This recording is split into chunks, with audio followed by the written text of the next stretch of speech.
I'm not here to teach you what to think. I'm here to teach you how to think. From friends to lovers, stop being her emotional cookie man. A frank lecture from the frankadviceformen.com lecture series. Hello guys, and welcome to the Frank lecture, Stop Being Her Emotional Cookie Man, Turning a Female Friend into a Lover. I'm Frank B. Kermit. I want to start off this with a little story. Before I got into the study of seduction and relationships, there was this girl. I met her through a work environment. I had a small contract at this company that she happened to be at as well. There was some instant chemistry on my part. I really liked her. We got along very well.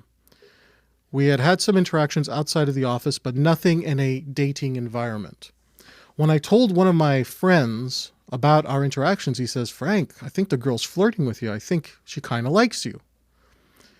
And I was very down on myself at the time. I said, "Nah, man, no way. There's no way she could like me." And he says, "No, man, I think the girl's flirting with you." And he pointed out some of the things that she had said and some of the things we had done together. And I said, "Well, I guess maybe." And I started to entertain the idea that maybe I'd like to go out with her. But at the time, I had no skills, per se. So I started doing things that ended up making me look needy. Trying to sort of test the waters with just subtle remarks that I would hint and drop at. Needless to say, I never dated the girl. I ended up coming across as somebody that you would only want as a friend. Basically, I addressed some of the emotional needs, which is why if she did have an attraction to me, would be justified. But I obviously violated a few of the emotional needs, but not all of them. So I got to be categorized as a friend. I went on, continued my life, began the study of seduction, began applying it to long-term relationships. Years later, the two of us ended up working at another company. Now, in this particular company, it was during a period where we had a lot of outside contractors coming in. I went through my harem management phase. I went through having various girlfriends, various lovers, lots of my experiences, and I had started to feel very good about who I was. But regardless of that, this girl always just saw me as a friend, and there was no way that I could recreate any sort of attraction or possibility with her. Then one day, my girlfriend at the time had come by to meet me at work. She had come a little bit early, so I figured, hey, tell you what, why don't you go sit at my desk, surf the net, do whatever. I'm going to be working in that other office for the remainder of the day, and at the end of the day, we'll hook up and we'll take off together. While she was sitting at my desk, a few of my coworkers started introducing themselves to her, thinking that she was one of the new contractors that had just been stationed at my desk. When I came back, I introduced her and says, no, she's not one of the contractors coming in. This is my girlfriend. The look of shock on the faces of a number of my coworkers was just absolute amazement. You see, even though I was doing this whole harem management thing and having girlfriends and lovers and so on, I never talked about it at work. So they all still had the image of me as the non-sexual guy. That particular female friend, when I went up to her and I told her, "Wow, I just can't believe everybody's reaction in here.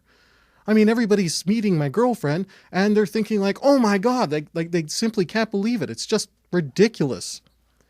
And she says, "Yeah, that sounds really bad." And she starts walking away, and then she quickly turns around, looks at me and says, "You have a girlfriend?"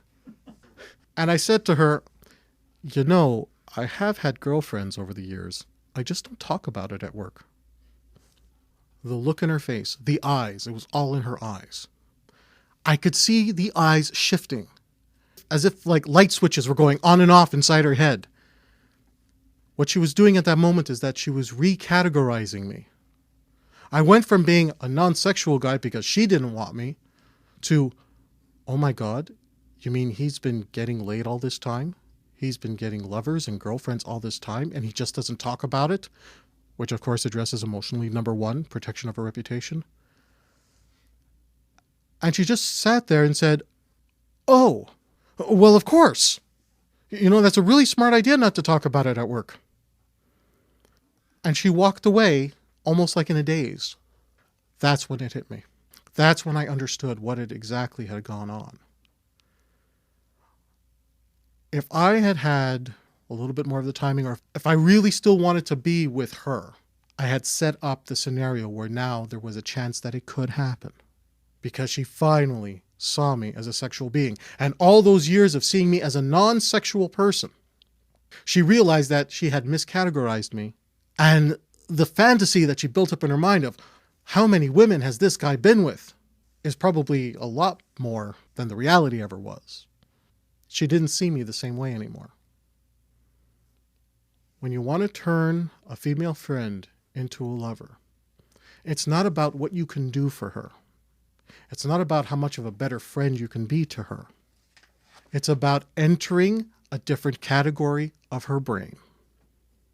And if you start in the friends category instead of the lovers category, there is a very specific technique that you can use to get out of one category and into another. I have used this not only to get back my ex-fiancée, I have used this to get women who knew me before I ever studied seduction. These were women who just wanted to be friends with me before I studied seduction, and I got them to become lovers. And if not lovers, I got them to at least date me and get into sexual context with me, even if we didn't have sex and go all the way. I even use this to turn an enemy into a lover. For those of you who have read From Loser to Seducer, my autobiography, I have a story in there where I turned an enemy into a lover using the techniques I'm about to teach you in this lecture. So we're going to start off with one of the basic premises. Now, you need to understand this premise in order to understand how to go from one category of a woman's brain into another. And here it is.